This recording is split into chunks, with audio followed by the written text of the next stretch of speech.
안녕하세요. 네, 안녕하세요. 벌써 세 번째 시간입니다. 이번 시간에는 창작성에 대해서 설명을 해주시기로 하셨는데, 창작성이란 도대체 무엇인가요? 네, 그 첫 시간에 모든 콘텐츠가 다 저작권의 보호를 받는 것은 아니다 이렇게 말씀을 드렸죠. 법으로 보호할 만한 가치가 있는 것, 그런 콘텐츠에 대해서만 이 저작권이 주어지게 됩니다. 그러니까 그러면 어떤 법에서 어떤 요건을 갖추어야 그 법이 보호할 만한 가치가 있는 거냐 하는 것을 우리가 미리 정해둘 필요가 있거든요. 그 저작권법에서는 그것을 창작성으로 우리가 약속을 했어요. 창작성이 있어야만 저작권의 보호를 받을 수 있다. 이렇게 약속을 한 거죠. 다른 걸로 약속을 할 수도 있었습니다. 예를 들어서 뭐 문학성이라든가 음악성이라든가 또는 예술성이라든가 작품성, 개성 뭐 이런 걸 가지고 우리가 어떤 법으로 보호할 만한 가치가 있는 거라고 이렇게 약속을 할 수도 있었겠지만 창작성이 있는 것을 저작권법이 보호할 만한 가치가 있는 것으로 이렇게 정해 놓은 거예요. 그러면 창작성이란 뭐냐? 창작성은 두 가지 요소가 필요한데요. 첫째는 남의 것을 베끼지 않아야 됩니다. 그 다음에 두 번째로는 누가 하더라도 같거나 비슷한 것이 아니어야 해요. 예를 들어서 동그라미를 그려보라고 하면은 누가 그려도 비슷하게 그리죠. 그렇죠. 네, 그런 것은 창작성이 없는 거예요. 이 두 가지를 갖추면은 창작성이 있다. 이렇게 말씀을 드릴 수가 있습니다. 네. 그러면 특허권이나 아니면 상표권 같은 그런 다른 지적재산권들은 요건이 다른가요? 네, 다릅니다. 우리 첫 번째 시간에 특허권, 상표권, 디자인권 이런 것을 무슨 권이라고 했죠? 산업재산권이라고 산업재산권, 네. 말씀을 드렸죠. 특허권, 또 상표권, 실용신앙권, 디자인권 이런 권리들을 우리가 산업재산권이라고 하고 저작권은 문화권이라고 했어요. 그래서 산업재산권은 산업발전을 목적으로 하는 권리고요. 저작권은 문화발전을 목적으로 하는 권리다. 이렇게 차이가 난다고 했죠. 저작권은 저작권으로 보호받기 위해서는 그 콘텐츠가 창작성을 가져야 돼요. 근데 어떤 발명이 특허권으로 보호를 받기 위해서는 창작성이 아니라 신규성과 진보성 이 두 가지를 가져야 됩니다. 신규성이란 건 새롭다는 것을 말합니다. 네. 진보성은 좀 상대적인 개념인데 종전 기술보다 진보돼야 된다는 거예요. 네. 산업이 발전하기 위해서는 어때야 됩니까? 그 기술이 새로운 기술이어야 돼요. 내가 열심히 연구 개발을 해서 어떤 발명을 했어요. 근데 발명을 하고 보니까 이미 그 발명이 존재하고 있어요. 그러면 산업 발전에 아무런 도움이 안 되죠. 남의 것을 보지 않고 열심히 자기가 스스로 연구 개발해서 발명한 것이라 하더라도 이미 있는 것에 대해서 사람의 노력이 중복 투자한 것이 되고 오히려 산업 발전에 역행하게 됩니다. 그래서 이 특허권이 주어지기 위해서는 그 발명이 새로운 것이어야 돼요. 그러니까 남의 것을 안 베끼는 건 당연하죠. 네. 새로운 것이어야 되니까 남의 것을 안 베껴야 될 뿐만 아니라 종전에 없던 것을 발명을 해야 됩니다. 두 번째로는 진보성. 새롭긴 한데 종전 기술보다 또 못한 기술이에요. 그런 기술 발명해봐야 여전히 산업 발전에 아무 도움이 안 되겠죠. 네. 그러니까 종전 기술보다 진보되어 있어야 된다는 겁니다. 그래서 이렇게 신규성과 진보성 이 두 가지 요건을 갖추어야 이제 비로소 특허권을 줄 수가 있어요. 그런데 저작권을 주는 것은 창작성이 있어야 된다. 그러니까 남의 것을 안 베끼기만 하면 돼요. 똑같은 게 이미 있어도 상관이 없습니다. 똑같은 게 있다 하더라도 내가 그것을 보고 베낀 것이 아니라 내가 스스로 창작을 했는데 우연히 똑같이 나왔다고 한다면 괜찮아요. 네, 그런 경우에는 저작권을 받을 수 있다는 거예요. 어느 게 더 쉽겠어요? 저작권이 그렇죠, 쉽죠. 그러니까 저작권은 반드시 새로워야 될 필요가 없다. 그래서 우리 저작권을 갖는 저작물을 보면요, 이미 있던 것하고 굉장히 비슷한 것들이 많이 있어요, 실제로. 예. 어떤 분야에서 그런 게 많이 나올 것 같아요? 저는 음악 같은 데서 많이 그래요. 예. 네. 음악에서 보면은 이게 서로 독립되게 창작을 했는데도 불구하고 굉장히 유사하게 느껴지는 또는 심지어는 똑같은 멜로디를 가진 음악들이 많이 존재를 해요. 어떤 통신회사의 티링이라는 음악이 있었어요. 솔, 미, 파, 라, 솔. 아, 네. 그 곡이 광고 음악으로 사용이 되면서 굉장히 많이 인기를 누렸거든요. 그런데 그 음악이 이제 그 소송에 걸렸어요. 어떤 트로트 곡을 뺏겼다 해가지고 이게 솔미파라솔이잖아요. 네. 근데 이미 그 전에 보니까 솔미파라솔이라는 트로트 곡이 있는 거예요. 그래서 그 트로트 곡을 작곡하신 분이 소송을 제기했거든요.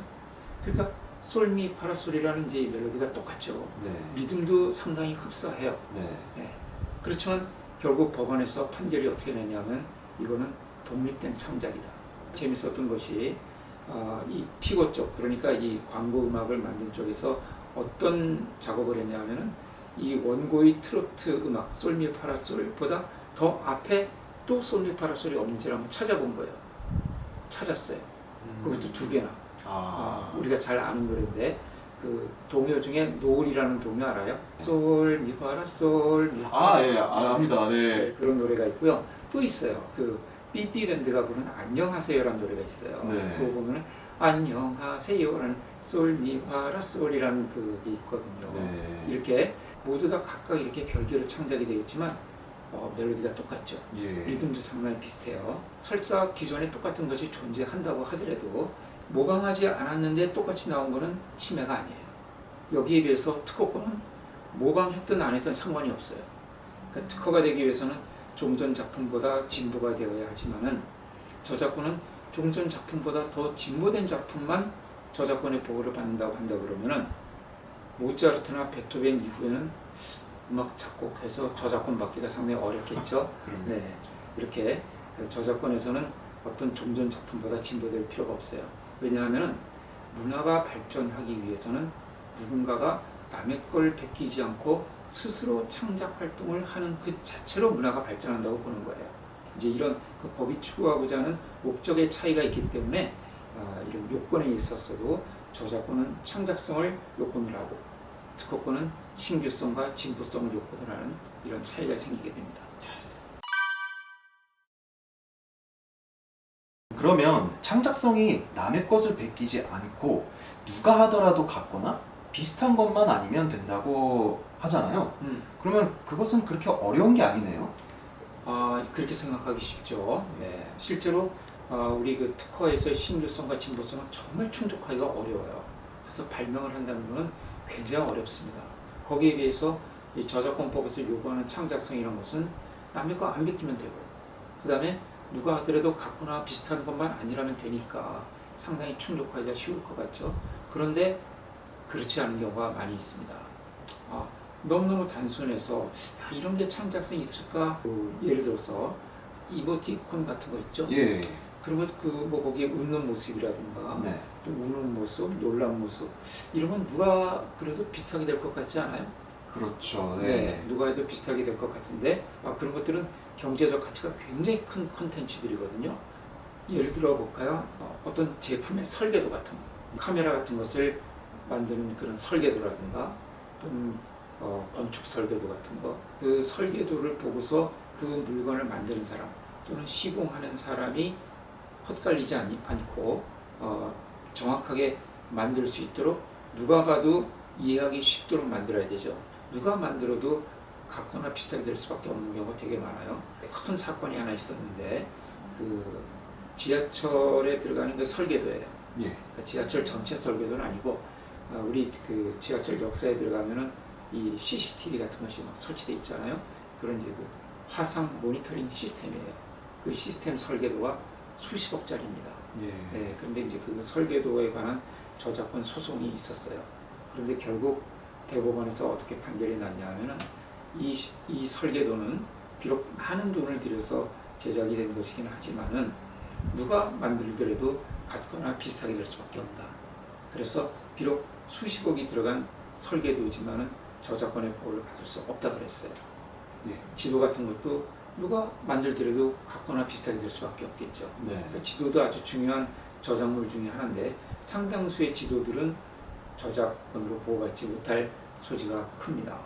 그래서 창작성이란 것은 어떻게 보면 굉장히 충족하기가 쉬운 요건인 것 같지만은 이른바 아주 상업적으로 성공한 콘텐츠 중에 이 창작성이 의심스러운 그런 콘텐츠들이 많이 있습니다. 이제 창작성이 무엇인지 조금 알 것 같습니다. 변호사님, 다음 시간에는 또 어떤 내용으로 말씀을 해주실 건지 한번 여쭤보겠습니다. 네, 사실 그 창작성이라는 것은 너무 중요한 개념이기 때문에 오늘은 창작성에 대해서 이제 개략적인 설명을 드렸고요. 앞으로 그 어문 저작물, 그다음에 음악 저작물, 미술 저작물, 무용 저작물, 무용 저작물은 이제 연극 저작물입니다. 그다음에 이제 건축 저작물, 또 도형 저작물, 사진 저작물, 영상 저작물 이렇게 그 저작물의 종류에 대해서 우리가 쭉 공부를 해 나갈 텐데 그 각각의 저작물들을 공부하면서 계속 창작성에 대한 이야기는 나올 겁니다.